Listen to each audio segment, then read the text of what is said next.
Доброго ранку, чудесного дня. Вітаю тебе і вітаю кожного, хто дивиться, хто слухає. Сьогодні маємо прекрасну п'ятницю, 1 травня. Уже квітень завершився, останній місяць весни, маємо можливість тішитися чудовим часом. І хочу з вами поділитися файною думкою.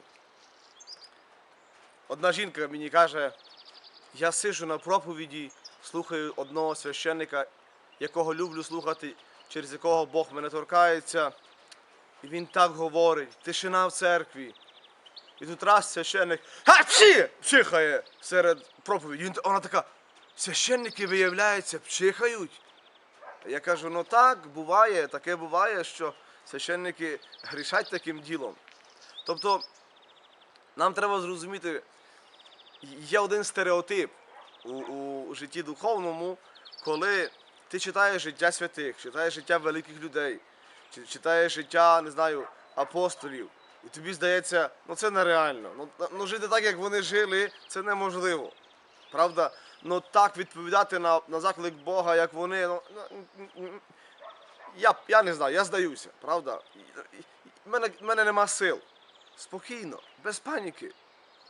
Це наша проблема, коли ми сприймаємо неправильно святих, апостолів, коли ми собі уявляємо їх як ангелами з крилами, які навіть по землі не ходили і не пчихали.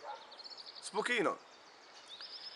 І тому дуже гарним прикладом у цьому питанні буде для всіх нас новий серіал, котрий я недавно переглянув з сім'єю, який називається «Вибрані», по-російськи «Ізбрані», і який розповідає сучасний серіал, який розповідає про те, як Ісус кличе апостолів, розповідає, як апостоли собі живуть, які мають проблеми у Римській імперії, будучи тоді, які мають проблеми буденні, щоденні, з дружинами, з братами, з сестрами, з роботою, з чоловіками.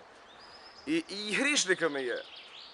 Тобто, бо все ж таки у нас є такий стереотип, що, правда, там, не знаю, апостол Петро до покликання, він вже був як ікона, він вже був суперпобожний, він вже там був дуже розположений до Бога. Ну, напевно, якось так. Трошки так. Але церква і по сьогодні, церква – це зібрання грішників, грішних священників, грішних єпископів, але які покаялися, які йдуть за Богом, які намагаються ці гріхи Богові віддати. Ось що таке церква. І власне, цей серіал дуже гарна ілюстрація для цього, щоб відходити від стереотипів. Не боятися бути собою. Бог тебе вибирає не через твої бонуси, не через навіть твій характер, не через твої таланти. Бог тебе вибирає, тому що ти Василь, ти Іван, ти Юрко. Бог тебе вибирає, бо ти Люба, бо ти Ірина, бо ти Марія. Тому тебе вибирає. Просто, бо хоче тебе любити, бо помер за тебе. І єдине, що тобі треба, це не дивитися: а я недостойний. Ніхто недостойний. Треба за ним просто йти. Треба просто відповідати із своїми гріхами, із своїми скелетами в шкафу. Просто йти. Так, Боже, ось я, іду за тобою.